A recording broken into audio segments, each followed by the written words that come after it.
Habakkuk, when God answered, but not as expected. A dark, cinematic biblical scene inspired by the Book of Habakkuk. A lone prophet stands on a high stone wall overlooking ancient Jerusalem at dusk.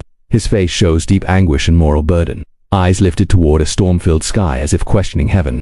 Below him, the city decays, violent crowds clash in the streets, corruption and injustice unfold. Soldiers oppress the innocent, shadows dominate the alleys. Broken laws carved in stone lie cracked and abandoned. The righteous are surrounded and overwhelmed by the wicked. Dramatic lighting with strong contrast, golden divine light faintly breaking through dark clouds above dust and smoke in the air. Epic scale, ultra-realistic cinematic color grading, shallow depth of field, 4K, dramatic atmosphere, biblical epic film style. There are moments in history when heaven responds and the answer unsettles more than the silence ever did. Habakkuk lived in such a moment. He was not a passive observer of moral collapse, he was a witness to it. Judah was rotting from the inside. Violence filled the streets. Justice was paralyzed. The law was ignored, and the wicked surrounded the righteous. The prophet did what faithful people are taught to do. He cried out to God, "How long?" It was not a casual complaint. It was the prayer of a man who still believed God was listening. Silence would have been easier to categorize, but God answered, and the answer changed everything. "I am raising up the Babylonians." The words must have felt like a blade. Babylon was not reform. Babylon was not revival. Babylon was not a gentle correction. Babylon was ruthless, swift, and merciless. They were known for their violence, their arrogance, their military dominance, and their hunger for conquest. They laughed at kings. They built their empire on blood. They worshipped their own strength. And God declared that this empire would be the instrument of his judgment against Judah. The prophet had asked why God tolerated wrongdoing among his own people. He expected discipline, perhaps awakening. He did not expect invasion. He did not expect a nation more wicked than Judah to be used as the tool of divine correction. Heaven had responded, but not in a way that aligned with his understanding of justice. This is the tension that defines the entire book. Habakkuk is not struggling with whether God exists. He is struggling with how God governs. If God is holy, how can he use the wicked? If God is just, how can he empower a cruel nation to conquer his own covenant people? The prophet's second complaint is not rebellious, it is reverent confusion. Your eyes are too pure to look on evil. Why then do you tolerate the treacherous? The question is not accusation. It is anguish. Habakkuk stands between revelation and contradiction. He has heard the voice of God, yet the message clashes with everything he believed about divine fairness. So he does something remarkable. He does not walk away. He climbs a watchtower. He positions himself to wait. "I will stand at my watch and station myself on the ramparts. I will look to see what he will say to me." This is faith under strain. It does not pretend clarity. It seeks it. God answers again. The vision is given. It is written plainly so that a herald may run with it. It will be delayed but not denial. Though it linger, wait for it. It will certainly come and will not delay. The paradox is deliberate. From heaven's perspective, justice is precise. From human perspective, it feels postponed. God is not dismissing Habakkuk's concern. He is reframing his timeline. Then comes the dividing line between two kinds of souls. See, the enemy is puffed up. His desires are not upright, but the righteous person will live by his faith. In one sentence, God exposes Babylon's core: pride, self-exaltation, confidence and power. The empire believes its momentum guarantees permanence, but inflated strength is unstable. The righteous, by contrast, survive not by military might or political control, but by trust. This was not merely a statement about personal spirituality. It was a survival strategy. Judah would not outmatch Babylon militarily. They would not negotiate their way out of judgment.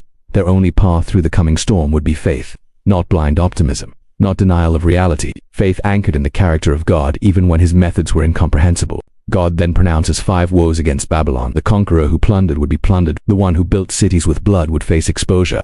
The empire intoxicated with violence would drink from the cup of divine wrath. The very power Babylon worshipped would become its downfall. Judgment was not abandoned, it was layered. God was not endorsing Babylon's wickedness.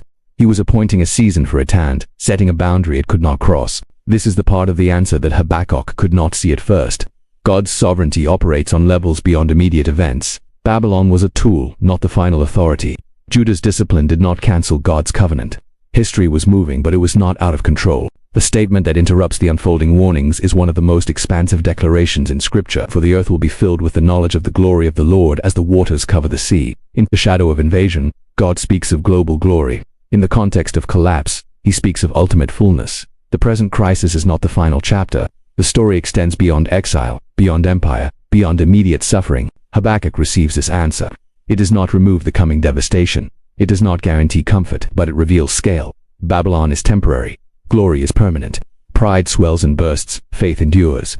The prophet's response is not immediate celebration. He trembles. He describes his heart pounding, his lips quivering, decay creeping into his bones. Revelation does not erase fear, it confronts it. He knows what is coming. He understands that fields will fail, livestock will vanish, and economic stability will collapse. The cost will be real, yet something shifts. The man who questioned now remembers. He recalls the deeds of the Lord. He recounts how God has acted in power throughout history. He speaks of divine majesty covering the heavens, of plagues going before him, of mountains trembling, of the sun and moon standing still. Whether poetic recollection or prophetic vision, Habakkuk anchors himself in memory. God has acted before. Therefore, this moment is not unprecedented chaos. It is part of a larger redemptive pattern. Then comes the decision that defines the book. Though the fig tree does not bud and there are no grapes on the vines, though the olive crop fails and the fields produce no food, though the sheep are cut off from the fold and there are no cattle in the stalls, yet I will rejoice in the Lord. I will be joyful in God my Savior. This is not poetic exaggeration. It is economic devastation described in agricultural terms. Every layer of security is stripped away: food supply, income, livestock, long-term stability. Habakkuk names the worst-case scenario in detail, as if refusing to soften reality. Faith does not require denial. It requires decision. The critical word is though. Though the visible evidence collapses, though productivity disappears, though the systems we rely on fail, though expectations die, though prayer was answered in a way that disrupts comfort rather than restores it, yet I will rejoice. Joy here is not emotional excitement. It is covenant alignment. It is choosing to anchor identity in God's character rather than in circumstances. This is the transformation of the prophet. At the beginning of the book, he demanded explanation. At the end, he declares allegiance. The situation has not improved. Babylon has not retreated. Judgment has not been cancelled. What changed is his understanding of who truly governs history. He moves from "Why are you silent?" to "I will wait quietly for the day of calamity." The waiting is no longer restless accusation. It is steady endurance. He no longer measures God's faithfulness by immediate intervention. He measures it by unchanging character. The God who once parted seas, who once shattered armies, who once led his people through wilderness, has not suddenly lost control. He is working even when his work is unsettling. There is a subtle but profound shift in posture. Habakkuk no longer stands over history questioning it. He stands under God, trusting him. That repositioning does not shrink the storm, but it stabilizes the soul inside it. Faith becomes sight of a different kind, not seeing outcomes but seeing sovereignty. When God first answered, the prophet heard disruption. Now he hears design. Babylon is not random chaos. It is a measured instrument. It will rise, but it will not reign forever. Pride may look impressive, but it is unstable at its core. The righteous will not survive by matching the world's power, but by trusting the one who limits it. This message stretches beyond Judah. Every generation faces moments when divine answers feel harsher than divine silence. Prayers for justice sometimes reveal deeper layers of exposure. Cries for change sometimes initiate shaking. We expect resolution. Instead, we receive revelation. And revelation often enlarges the problem before it resolves it. Habakkuk teaches that confusion does not disqualify faith. Questioning does not cancel reverence. The prophet speaks boldly to God and God responds without rebuke. The dialogue itself reveals relationship. God does not silence honest wrestling. He refines it. The watchtower becomes a place of transformation. Waiting becomes worship. The declaration the righteous will live by his faith is not merely a line in an ancient prophecy. It is a dividing principle. The proud soul depends on visible strength. The faithful soul depends on invisible certainty. Pride inflates self. Faith anchors in God. Pride demands immediate validation. Faith endures deferred fulfillment. Babylon trusted its armies, its speed, its intimidation. Judah had trusted its heritage and ritual without integrity. Both forms of confidence would be shaken. Only trust, rooted in God's righteousness, would remain. The prophet's closing confession intensifies the contrast. The sovereign Lord is my strength. He makes my feet like the feet of a deer. He enables me to tread on the heights. The imagery is deliberate. Deer do not flatten mountains. They navigate them. They do not remove rough terrain. They move securely across it. God does not promise to eliminate elevation and danger. He promises stability within it. Habakkuk does not predict escape from exile. He proclaims strength inside it. This is mature faith, not demanding altered terrain, but receiving strengthened footing.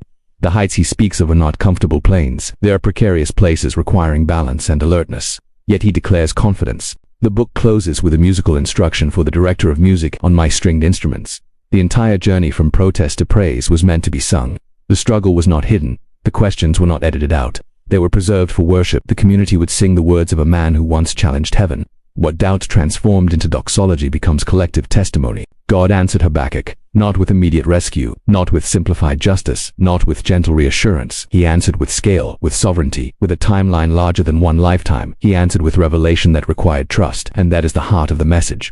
When God speaks, the content may confront our assumptions.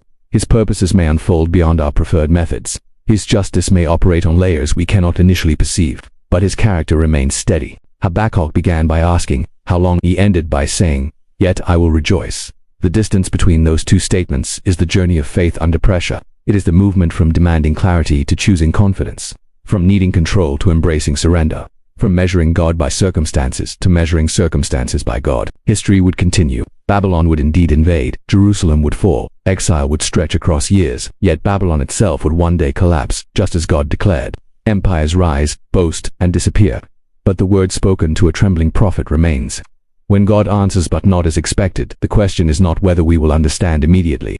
The question is whether we will trust ultimately. Habakkuk's life answers that question. He trembled, he waited, he remembered, he rejoiced, and he lived by faith. Yet even after declaring joy, the tension does not evaporate. Faith is not anesthesia. It does not numb awareness of approaching loss. Habakkuk's confession stands in full knowledge of what Babylon represents: siege ramps rising against Jerusalem's walls, the echo of foreign soldiers in sacred streets, the tearing down of gates that once symbolized divine protection. He is not naive. His praise is not born from optimism about circumstances. It is born from clarity about sovereignty. There is a difference. Optimism believes tomorrow will improve because trends suggest it might. Faith believes God remains righteous even if tomorrow deteriorates. Habakkuk chooses the second. The prophet has come to understand something unsettling but liberating. God's covenant faithfulness does not mean uninterrupted comfort. It means uninterrupted purpose. Babylon will act freely according to its violent nature, yet it will unknowingly fulfill boundaries set by heaven. That paradox is central. The empire is morally responsible for its cruelty, and yet it operates within limits ordained by God. Human arrogance never escapes divine oversight. The proud believe they are self-made forces of history. In truth, they are temporary instruments within a narrative far larger than their ambition. Habakkuk's struggle mirrors a universal human crisis. What do we do when divine action contradicts our expectations of fairness? We assume justice should be immediate, visible, and proportionate according to our timeline. But heaven's justice unfolds in layers. Judah's corruption required exposure. Babylon's pride required eventual collapse. Both judgments were real. Both would arrive on schedule. The prophet had originally asked why God tolerated evil within Judah. The answer revealed that tolerance was not approval, it was timing. God had not ignored injustice. He had been preparing a response severe enough to cleanse what complacency could not. That severity shocked Habakkuk because it dismantled his assumptions about how correction should look. This is often where faith fractures, not in silence, but in surprise. When God moves differently than anticipated, we are forced to confront whether our trust was in his character or in our preferred outcomes. Habakkuk discovers that genuine faith survives disappointment with process because it rests in confidence about personhood. God's methods may unsettle him. God's holiness does not. The declaration that the earth will be filled with the knowledge of the glory of the Lord as the waters cover the sea becomes the axis around which everything else turns. Babylon's dominance, Judah's exile, political upheaval, all of it exists inside a greater trajectory. History is not spiraling randomly. It is moving toward saturation with divine glory. That promise reframes the invasion. It does not erase its pain, but it locates it within a redemptive arc. Habakkuk's trembling in chapter 3 is important because it proves that courage is not the absence of fear. His body reacts to the weight of revelation. His lips quiver. His legs shake. He feels decay in his bones. Faith does not cancel physiological response to danger. It overrides despair's authority. He feels fear but chooses trust. The memory of God's past interventions becomes his anchor. He recounts imagery of divine presence shaking mountains and splitting seas, whether poetic recollection of the Exodus or prophetic vision of future deliverance. The point remains, God has intervened decisively before. Therefore, the coming crisis is not evidence of abandonment. It is another chapter in a pattern of justice and mercy intertwined. This remembering is essential. Crisis narrows vision to immediate threat. Worship widens it to historical faithfulness. Habakkuk rehearses who God has always been so that he can endure what God is currently doing. Memory becomes resistance against panic. Then comes the most counterintuitive posture of all, waiting quietly for the day of distress to come upon the invading people. He does not plot retaliation. He does not rally rebellion. He waits. That waiting is not passive resignation. It is active confidence that Babylon's own reckoning is scheduled. The same sovereignty that appoints their rise guarantees their fall. The righteous will live by faith. That statement reverberates beyond Habakkuk's era. It implies continuity through instability. Living suggests ongoing motion, not mere survival. Faith is not a one-time reaction. It is sustained dependence. The righteous are not those who perfectly comprehend God's strategy. They are those who remain aligned with his character when comprehension fails. Babylon lives by conquest. Judah had lived by complacency. Habakkuk will live by trust. Three different foundations. Only one endures beyond immediate history. Conquest breeds arrogance, complacency breeds decay, trust breeds endurance. The closing musical notation reminds us that this revelation was not intended to remain private meditation. It was meant to shape communal consciousness. The people would sing about trembling and joy in the same breath. They would learn that worship is not denial of crisis but declaration of allegiance in its midst. When God answered Habakkuk, he did not soothe him with guarantees of comfort. He elevated his perspective with guarantees of justice and glory. The prophet's transformation is not from sadness to happiness. It is from confusion to conviction. He no longer demands to see the entire blueprint. He accepts that divine wisdom exceeds prophetic sight. There is a quiet strength in that surrender. It does not shout, it does not boast, it stands steady while circumstances shake. Habakkuk's journey proves that the deepest form of faith is not built in moments of visible victory, but in seasons when answers complicate life instead of simplifying it. Babylon would eventually crumble. Empires always do, but the testimony of a prophet who dared to question and then dared to trust would outlast stone walls and military triumphs. His words would echo across generations, facing their own versions of unanswered expectations and unexpected answers. When heaven responds in ways we did not script, the choice becomes unavoidable. Retreat into cynicism or step forward into deeper trust.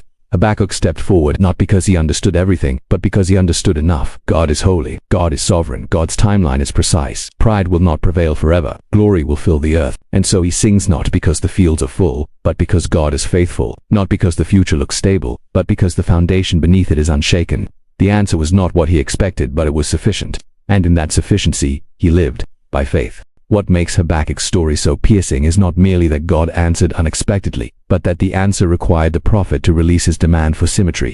We crave balance, evil confronted immediately, righteousness rewarded visibly, corruption exposed without collateral damage. Instead, Habakkuk is told that correction will come through a force even more terrifying than the corruption itself. The cure appears harsher than the disease. And this is where the soul must decide whether it trusts divine wisdom beyond human calculation. Judah's downfall had not happened overnight. Decay is rarely sudden. It begins with tolerated compromise, with leaders bending justice, with worship reduced to ritual while hearts wander elsewhere. Violence multiplies because restraint weakens. Laws exist but lose authority. The righteous feel surrounded. Habakkuk saw this erosion and assumed that divine intervention would restore order from within. Instead, God announced disruption from without. Babylon was known for speed and psychological dominance. Their cavalry moved like leopards. Their warriors were fierce as wolves at dusk. They gathered captives like sand. They mocked fortresses and piled up earth ramps to capture them. This was not a gentle reform movement. This was a sweeping force that erased resistance. And heaven declared that this force was appointed. The prophet's second complaint becomes deeply theological. How can a holy God use an unholy instrument? The tension is not abstract, it is moral. If God is too pure to look upon evil, how can he empower those who embody it? Habakkuk is wrestling with the paradox of sovereignty and responsibility.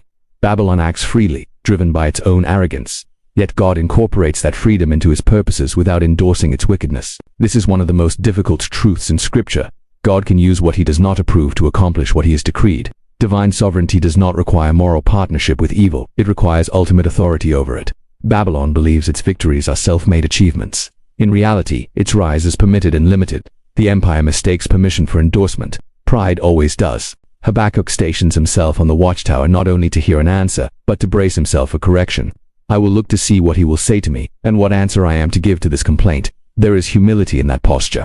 He anticipates that God may challenge his assumptions. Faith at this stage is not certainty. It is when the vision comes, it carries urgency. Write it plainly. Make it clear. This message is not for one man's reassurance alone. It is for a generation facing upheaval. Though it linger, wait for it. Delay is not denial. From the human vantage point, justice feels postponed. From the divine vantage point, it is perfectly timed. Impatience is born from limited sight. Then comes the dividing sentence again. The proud soul is not upright, but the righteous will live by faith. This contrast is not merely about Babylon versus Judah. It is about two internal postures available to every heart. Pride inflates itself as the center of meaning. Faith anchors itself in God as the center of reality. Pride seeks control. Faith accepts dependence. Pride collapses under its own weight.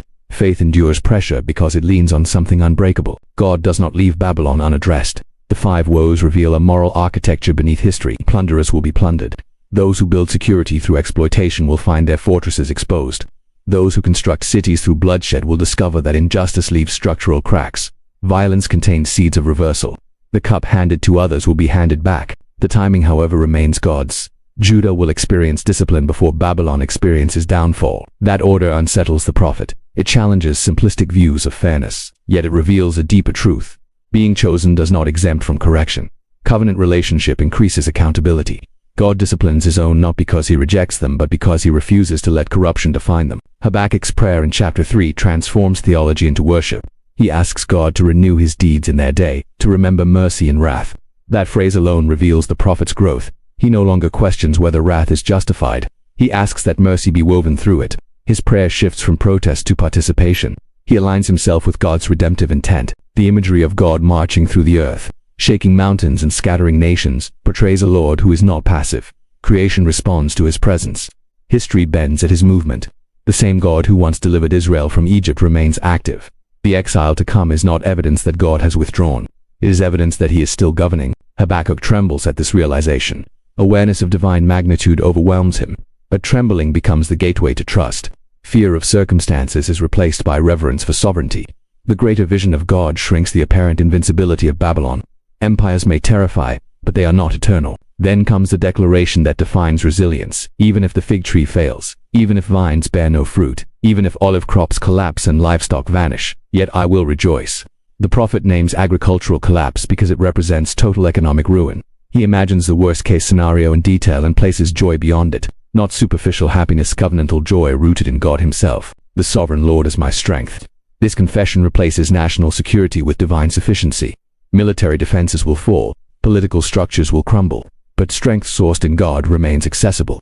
He makes my feet like deer's feet. He enables me to tread on the heights. The terrain may remain treacherous, but stability is provided. This is the climax of transformation. Habakkuk began as a man distressed by unchecked injustice. He ends as a man confident in layered justice. He began asking why God seemed inactive. He ends declaring that God is unstoppable. The answer did not eliminate suffering, it reframed it. It revealed that what appears chaotic may be calibrated. When God answers but not as expected, the invitation is not to suppress questions, but to deepen perspective. Habakkuk's dialogue shows that God does not fear inquiry. He responds with revelation rather than rebuke. The process stretches the prophet's understanding until it accommodates divine complexity.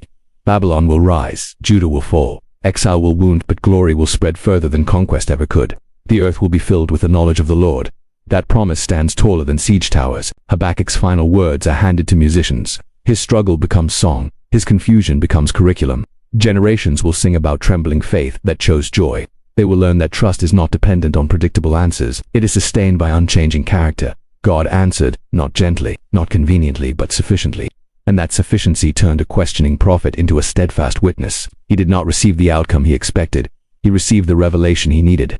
And in that revelation, he learned to live by faith. There is a deeper layer beneath Habakkuk's transformation that only becomes visible when we look closely at the silence between God's words. The prophet asked 2 questions and God responded twice. But between those responses stood waiting, uncertain, uncomfortable, exposed, waiting. That waiting reshaped him. Because revelation alone does not mature faith, endurance does. It is one thing to receive an answer. It is another to live inside it before its fulfillment appears. When God declared that Babylon would rise, the prophecy did not instantly manifest. Judah continued its daily routines. Markets still opened, priests still performed rituals, children still played in courtyards, yet an invisible countdown had begun. Habakkuk now carried knowledge that others did not fully grasp. That knowledge altered how he saw everything. The ordinary became fragile. Stability felt temporary. This is one of the heaviest burdens of prophetic clarity, seeing disruption before it arrives. Habakkuk could not unknow what he had heard. He knew that siege would replace celebration. He knew that walls would crumble. He knew exile would scatter families. And still, life moved forward for a time as if nothing were wrong. Faith had to function in that tension. God's instruction to write the vision plainly suggests urgency and preservation. The message needed to survive beyond Habakkuk's lifetime. It needed to anchor people when confusion intensified. Though it linger, wait for it. The paradox lies in perception. From heaven's standpoint, justice is exact. From earth's standpoint, delay can feel like absence. Faith lives in that gap. The proud soul, God said, is not upright within him. Pride curves inward. It treats self as ultimate reference point. Babylon embodied that distortion on a national scale. They believed conquest validated them. They assumed expansion equaled approval. But pride cannot perceive its own limits. It mistakes tolerance for triumph. It celebrates victories without recognizing that boundaries have already been set. Habakkuk, by contrast, bends outward independence. Faith straightens what pride curves. Instead of assuming control, he stations himself to listen. Instead of asserting final judgment, he awaits divine clarification. This contrast between pride and faith runs through every age. Nations express it. Leaders embody it. Individuals wrestle with it internally. One posture inflates, the other entrusts. The 5 woes spoken against Babylon reveal that injustice is never structurally stable. Plunder builds wealth temporarily, but it generates resentment and eventual reversal. Exploitation creates fortresses, but those walls contain the seeds of collapse. Violence may secure dominance, but it cannot secure permanence. God's judgment is not chaotic retaliation. It is moral rebalancing embedded within history. Yet Habakkuk had to accept something even harder. Judah would experience consequences first. God disciplines his own people before dismantling external threats. Covenant brings responsibility. Being chosen does not guarantee exemption from correction. In fact, intimacy with God heightens accountability. That truth confronts every generation that presumes privilege without integrity. The declaration that the earth will be filled with the knowledge of the glory of the Lord expands the horizon beyond immediate suffering. Babylon's campaigns appear vast, yet they are geographically confined. God's glory, by contrast, is described as waters covering the sea total, immersive, unstoppable. Empires fill maps temporarily. Glory fills creation eternally. Habakkuk's prayer shifts from interrogation to remembrance. He recalls the Lord's march through history, imagery of mountains trembling and rivers parting. These are not random poetic flourishes, they are anchors. He is rehearsing evidence that God has intervened decisively before. The past becomes fuel for present endurance. When the future feels unstable, memory stabilizes the heart. His physical reaction: quivering lips, weak legs, decaying his bones, shows that faith does not erase human vulnerability. Revelation can overwhelm. The magnitude of divine power humbles the body, but reverent trembling differs from hopeless fear. One shrinks from threat, the other bows before majesty. I will wait quietly for the day of distress. That statement reveals the completion of his internal shift. The man who once demanded explanation now anticipates fulfillment. He knows distress will come, but he also knows it will not have the final word. Waiting becomes an act of trust rather than anxiety. Then he articulates the worst-case scenario in agricultural detail. No figs, no grapes, no olives, no cattle. This is total systemic collapse. In an agrarian society, that list represents economic ruin and survival threat. Habakkuk imagines scarcity at every level. Faith is not vague. It names potential devastation and still chooses joy. Yet I will rejoice in the Lord. The joy is not rooted in crops or commerce, it is rooted in relationship. God himself becomes the unshakable center. External abundance may vanish. Internal anchoring remains. The prophet detaches his stability from visible resources and reattaches it to invisible faithfulness. This is the essence of living by faith. It is not denial of hardship, it is defiance of despair. It is the conviction that God's character remains intact when circumstances fracture. Faith does not predict ease, it predicts endurance. The sovereign Lord is my strength. Sovereignty implies control beyond visible chaos. Strength implies empowerment beyond personal capacity. Habakkuk acknowledges both. He will not survive by strategy or rebellion. He will survive by divine enablement. Like a deer navigating steep terrain, he will move securely across instability. The metaphor is precise. Deer do not eliminate mountains. They are equipped to traverse them. God does not flatten every crisis. He strengthens his people within them. Habakkuk does not pray for Babylon's immediate disappearance. He declares trust in God's sustaining presence through upheaval. When the book closes with musical notation, it transforms private wrestling into public worship. The community would sing about trembling and triumph intertwined. They would learn that doubt voiced honestly can mature into praise when anchored in revelation. Habakkuk's questions were not erased from the record. They were preserved because they map a path from confusion to confidence. God answered. The answer expanded rather than simplified reality. It revealed layers of justice, delayed consequences, global glory, and inevitable accountability. It required the prophet to relinquish control and embrace trust. It demanded patience in a season where outcomes were not yet visible. Habakkuk did not receive certainty about timing. He received certainty about character. He did not gain immunity from suffering. He gained resilience within it. He did not stop trembling. He stopped doubting sovereignty. And so the narrative stands as testimony. When heaven responds in ways that disrupt expectation, faith does not retreat, it deepens. When answers challenge comfort, trust must anchor more firmly. Habakkuk's journey proves that God's unexpected answers are not evidence of indifference. They are invitations to maturity. The empire would rise, the city would fall, the exile would wound, but pride would not endure forever, and glory would not be restrained. Between those truths, the righteous would live not by sight, not by strength, not by control, but by faith. By the time we reach this stage of Habakkuk's journey, the external situation has not improved, but the internal architecture of the prophet has been rebuilt. That distinction is everything. God did not change the forecast, he changed the foundation. Babylon still advances in the distance like a gathering storm. Judah's corruption still demands reckoning, but the man who first cried out in confusion now stands anchored in conviction. The answer he received did not remove tension, it redefined stability. There is a dangerous assumption many carry that if God truly answers prayer, the answer will align with relief. Habakkuk exposes the flaw in that expectation. God answered decisively, clearly, and powerfully. Yet the content of that answer introduced greater discomfort than the silence before it. The prophet had to confront the reality that divine faithfulness does not always manifest as immediate rescue. Sometimes it manifests as necessary shaking. Shaking reveals what comfort conceals. Judah had grown accustomed to injustice. Ritual continued, but righteousness had thinned. God's decision to raise Babylon was not random aggression. It was surgical exposure. Corruption that festers quietly often requires drastic intervention to be uprooted. The severity of the instrument matched the depth of the decay. That realization reframed everything for Habakkuk. What looked like abandonment was actually discipline. What felt like chaos was structured correction. Still, the paradox remained. How could a holy God employ a violent empire without compromising his purity? The answer unfolds not in philosophical abstraction but in historical layering. Babylon would act according to its own arrogance. Its campaigns would be fueled by pride, ambition, and cruelty. God did not inject evil into Babylon's heart. He allowed its existing nature to move within divinely set boundaries. Sovereignty does not mean authorship of sin, it means authority over its reach. The prophet's watchtower posture becomes symbolic here. He elevates himself above immediate reaction to gain perspective. Faith often requires distance from panic. From ground level, Babylon appears unstoppable. From the vantage point of revelation, it appears scheduled. That is the shift: unstoppable versus scheduled. Empires that look invincible from earth look temporary from heaven. The declaration that the righteous will live by his faith becomes not only a theological principle but a survival imperative. Living by faith implies continuity through disruption. It implies breathing when the environment feels suffocating. It implies orientation toward unseen certainty when visible systems crumble. Habakkuk recognizes that Judah's endurance will not depend on military resistance but on spiritual resilience. And resilience grows through memory. When he recounts God's past acts, mountains trembling, waters parting, nations scattered, he is not indulging nostalgia, he is reinforcing continuity. The same God who once intervened dramatically has not abdicated authority. History is not fragmenting, it is unfolding. The God of Exodus remains the God of exile. Deliverance and discipline emerge from the same righteous character. This realization produces trembling, but not collapse. Habakkuk's body reacts because revelation is overwhelming. The magnitude of divine governance humbles human confidence.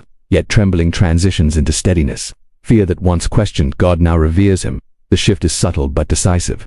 Instead of fearing Babylon's power, the prophet reveres God's sovereignty over Babylon. Then comes the declaration that strips away every external support structure. No figs, no grapes, no olives, no sheep, no cattle. It is comprehensive loss: agricultural, economic, cultural. In an agrarian society, this is not inconvenience. It is survival crisis. Habakkuk does not romanticize suffering. He enumerates it. He stares at potential ruin without flinching. And then he says, yet, that single word carries the weight of transformation. Yet I will rejoice. The joy is not anchored to outcomes. It is anchored to identity. God is still Savior. God is still sovereign. God is still strength. When every visible metric of blessing disappears, the covenant remains intact. Habakkuk detaches his assurance from prosperity and reattaches it to presence. This is the maturity forged by unexpected answers. If God had responded to the prophet's first complaint with immediate reform in Judah, the lesson would have remained shallow. Instead, the extended dialogue excavated deeper trust. Habakkuk learned that divine justice operates beyond immediate optics. He learned that pride may dominate headlines but not eternity. He learned that glory, not empire, defines the final horizon. The sovereign Lord is my strength. He makes my feet like the deer. The imagery implies agility, balance, precision. Deer are not clumsy creatures. They move confidently across steep cliffs where heavier animals would fall. God does not promise to remove the cliffs, he equips his people to navigate them. That distinction prevents disillusionment. Faith is not insurance against difficulty.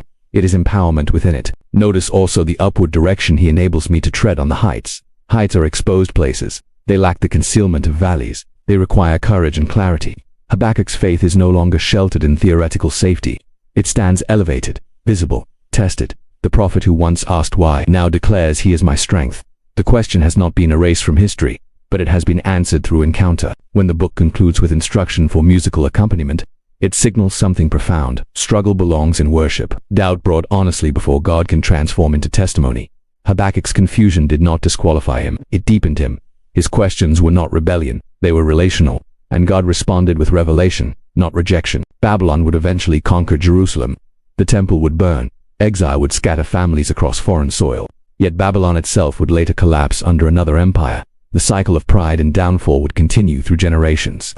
What remained unshaken was the truth spoken in that dialogue. The righteous live by faith, and the earth will be filled with God's glory. Habakkuk's story challenges every generation that equates divine love with predictable outcomes. God's answers may disrupt comfort. They may expose deeper issues before healing them. They may unfold across timelines longer than one lifetime, but they are never arbitrary. They are anchored in a character that does not fluctuate. In the end, Habakkuk did not gain control of history. He gained confidence in the one who holds it. He did not receive immediate relief. He received enduring perspective. He did not escape trembling. He learned to stand within it. When God answered, but not as expected, the prophet faced a choice: retreat into disillusionment or advance into deeper trust. He advanced.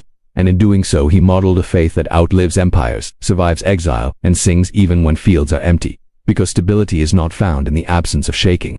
It is found in the presence of the sovereign Lord, and by that presence the righteous live. What Habakkuk ultimately discovers is that the real crisis was never Babylon. Babylon was visible, loud, violent, and terrifying, but it was not ultimate. The deeper crisis was perception. Would he interpret unfolding history through fear, or through revelation? Would he measure God by events, or events by God? That internal battle is more decisive than any external invasion. When God first answered, the prophet focused on the instrument, the Babylonians. He heard the name and imagined unstoppable force, speed like leopards, fierce as wolves, gathering captives like sand, their horses charging, their nets sweeping nations into submission. It sounded like annihilation, but as the dialogue unfolded, the focus shifted from the instrument to the author. Babylon was strong, but it was not sovereign. It was rising, but it was not ruling eternity. It was appointed, but it was not absolute. That distinction reframed everything. Empires operate loudly. God often operates quietly. Babylon's armies would thunder across landscapes. God's purposes would unfold without spectacle. Yet when both complete their course, only one remains. Habakkuk began to see that visibility does not equal supremacy. Just because evil appears dominant does not mean it is decisive. This insight reshapes how fear functions. Fear magnifies what it sees. Faith magnifies what it knows. Habakkuk saw Babylon, but he knew God. And when knowledge of God deepened, Babylon's dominance shrank to proportion. There is a profound maturity in recognizing that God can use movements he does not morally endorse. Babylon's pride would eventually condemn it. The same God who raised it would later judge it. This reveals a layered justice that transcends immediate appearances. Human beings crave linear resolution, wrongdoing. Confronted, balance restored, story complete. But divine governance operates with interwoven threads. Discipline and destiny intersect. Judgment and mercy overlap. Immediate pain serves long-term glory. The earth will be filled with the knowledge of the glory of the Lord. That promise becomes the gravitational center of the entire narrative. It stretches beyond Judah. It stretches beyond Babylon. It reaches beyond exile into generations Habakkuk would never see. In that declaration, the prophet glimpses a future larger than crisis. History is not merely about correction. It is about revelation. Not just about punishment, but about glory expanding. That vision sustains him when he contemplates economic collapse. When he lists the failing fig tree, the empty vines, the barren fields, the absent livestock, he is naming systemic collapse. Every layer of stability dissolves. Agricultural economy fails. Food supply disappears. Wealth evaporates. Security dissolves. And still he says, "Yet I will rejoice." The power of that statement lies in its independence from evidence. Joy detached from circumstance is one of the purest expressions of faith. It does not deny loss. It transcends it. Habakkuk is not celebrating devastation. He is declaring that devastation cannot dismantle God's character. His rejoicing is rooted in identity, not outcome. The sovereign Lord is my strength. The emphasis is deliberate. Sovereign he rules. Lord he commands. My he is personal. Strength he empowers. The prophet compresses theology into confession. God is not an abstract ruler of distant nations. He is personal sustainer in intimate crisis. Babylon may control territory, but God controls reality. When Habakkuk speaks of deer's feet on heights, he implies motion forward, not retreat. He is not hiding in valleys waiting for events to pass. He is treading on elevated ground. Faith does not paralyze, it propels. It equips believers to move through uncertainty with unusual balance. Mountains remain steep, but footing becomes secure. This reveals a subtle transformation. At the beginning, Habakkuk stood beneath the weight of unanswered injustice. Now he stands above circumstances with strengthened footing. The terrain did not change, his stability did. That is often how God answers. He does not immediately reconstruct the world around us. He reconstructs the strength within us. The closing musical direction signals that this journey was meant to echo beyond one prophet's lifetime. The community would sing these words when Babylon's shadow lengthened. They would sing them in exile. They would sing them when hope felt distant. Worship would become resistance against despair. Memory would become fuel for endurance. Habakkuk's dialogue demonstrates that questioning God honestly is not rebellion, it is relational engagement. He did not suppress his confusion, he voiced it. And because he stayed in conversation, revelation followed. If he had withdrawn in silence, he would have remained trapped in partial understanding. Instead, he moved from accusation to awe. The book does not conclude with political restoration, it concludes with theological resolution. Babylon is still coming, Judah's fall is still imminent, but the prophet's heart is no longer unstable. That is the miracle. Faith did not alter the timeline, it altered the posture. And this is where the message presses into every generation. When God answers but not as expected, disappointment tempts withdrawal, expectations fracture, assumptions collapse, but deeper trust becomes possible in that fracture. If faith survives surprise, it emerges refined. Habakkuk learned that divine silence is not indifference, and divine disruption is not cruelty. Both can serve redemptive ends. He learned that pride swells loudly but collapses inevitably. He learned that justice unfolds in sequences, not snapshots. And above all, he learned that living by faith is not poetic sentiment. It is daily defiance against despair. Babylon would rise and fall. Judah would fall and eventually rise. Generations would come and go. But the principle spoken in that watchtower conversation would continue to reverberate. The righteous live not by visible security, not by political stability, not by economic abundance, but by faith in a sovereign God whose glory will fill the earth. Habakkuk began as a man unsettled by what he saw. He ended as a man steadied by what he knew. And that knowledge outlasted the empire that once terrified him. By now, the transformation inside Habakkuk is complete, but the world around him remains unchanged. Babylon is still advancing. Judah is still corrupt. The countdown to catastrophe is still moving forward. Yet the prophet stands in a place he could not have imagined when he first cried, "How long?" What shifted was not history, but vision. He no longer interprets events as isolated tragedies. He sees them as threads in a sovereign design. There is a profound difference between knowing God is powerful and trusting that his power is purposeful. At the beginning of the book, Habakkuk never doubted that God could act. His anguish came from wondering why God was not acting in the way he expected. When the answer came, "I am raising up the Babylonians," it shattered his framework. But through dialogue, waiting, and revelation, his framework expanded. He learned that divine purpose is often larger than immediate relief. Babylon represents more than an empire. It embodies the spirit of pride that runs through human history. It is self-exaltation, organized at a national scale. It trusts military dominance. It glorifies conquest. It builds identity on intimidation. And because pride feeds on visible success, it appears invincible while it prospers. That illusion is part of its power. Yet God's declaration against Babylon exposes the fragility beneath its confidence. The proud soul is not upright. Pride curves inward. It collapses under its own distortion. It may stretch high for a season, but it cannot stand forever. Habakkuk comes to understand that Babylon's rise is real, but its permanence is fiction. It is permitted but temporary. This insight changes how fear operates in him. Fear thrives on permanence. It whispers that what threatens you now will define you always.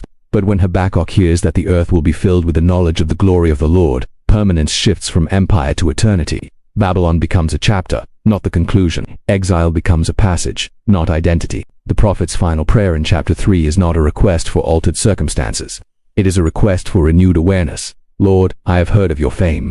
I stand in awe of your deeds. Repeat them in our day." He no longer demands that God conform to his expectations. He asks to witness the continuity of God's character. Awe replaces accusation. This is critical. Awe stabilizes what analysis destabilizes. The more Habakkuk contemplated divine sovereignty, the less he obsessed over Babylon's brutality.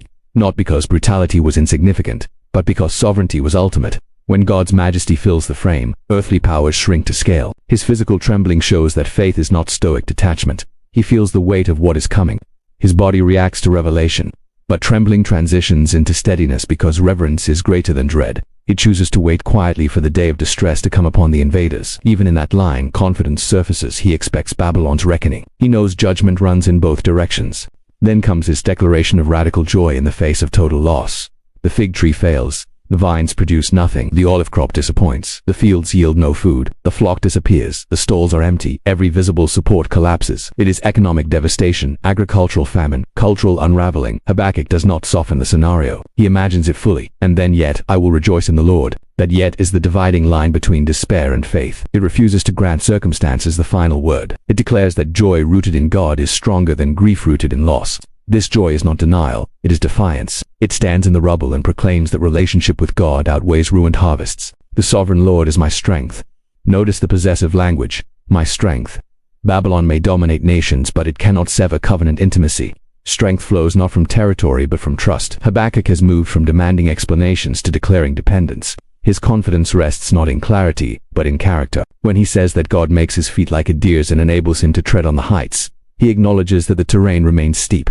Heights are exposed places. They require balance and precision. They are not comfortable valleys, but he is equipped to stand there. God has not flattened the mountains of crisis. He has strengthened the prophet's footing upon them. This is perhaps the deepest revelation of all. Faith does not eliminate vulnerability, it redefines stability.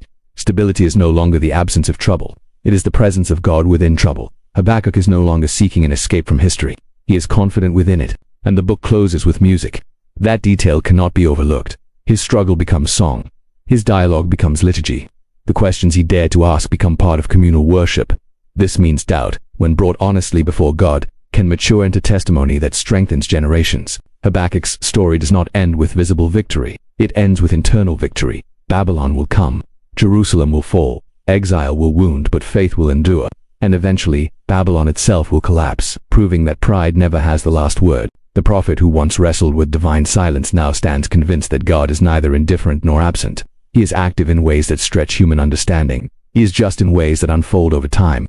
He is glorious in ways that outshine empires. When God answered, but not as expected, the answer did not simplify life. It sanctified perspective. It drew Habakkuk into deeper surrender. It anchored him in a promise larger than one nation's fate. The earth will be filled with the knowledge of the glory of the Lord. That declaration stands taller than siege towers, stronger than armies, longer than exile.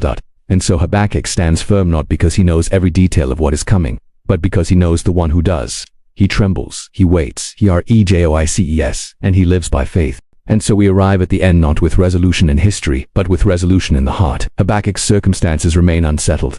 The Babylonians are still coming. Judah's corruption has not magically reversed. The storm he was warned about has not changed direction. Yet something unshakable has taken root inside him. The prophet who began in protest now stands in profound steadiness. This is the final movement of the story, not escape, not prevention, but transformation at the beginning. Habakkuk measured God's faithfulness by what he saw around him.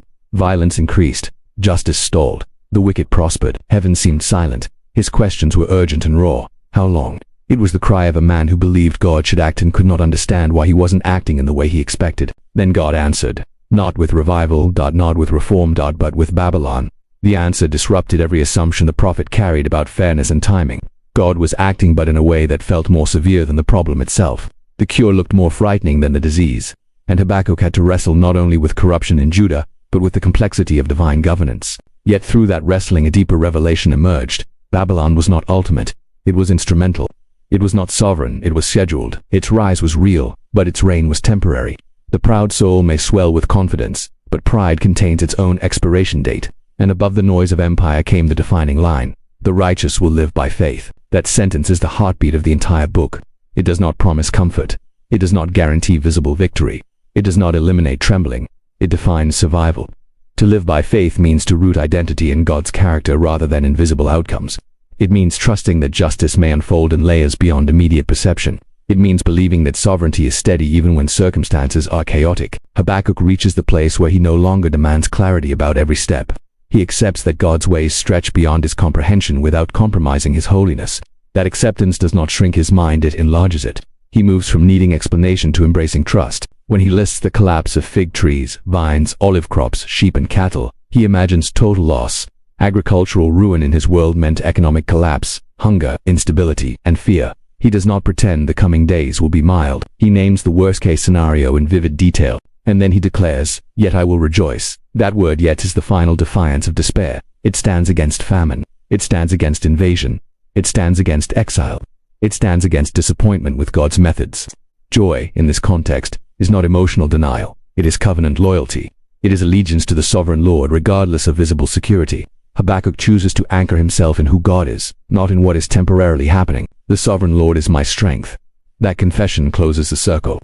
The prophet who once questioned God's apparent inaction now proclaims his unshakable authority. Sovereign, nothing moves outside his governance.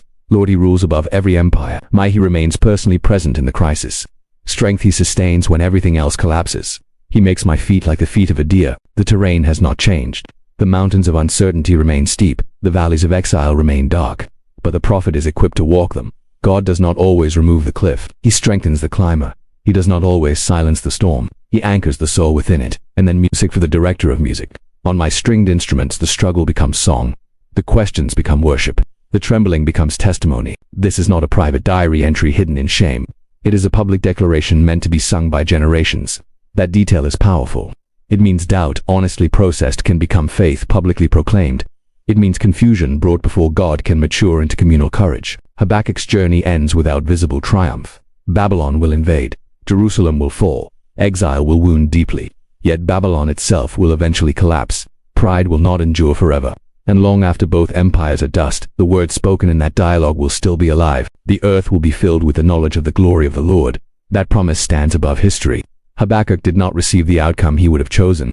He received revelation he desperately needed. He learned that silence is not absence.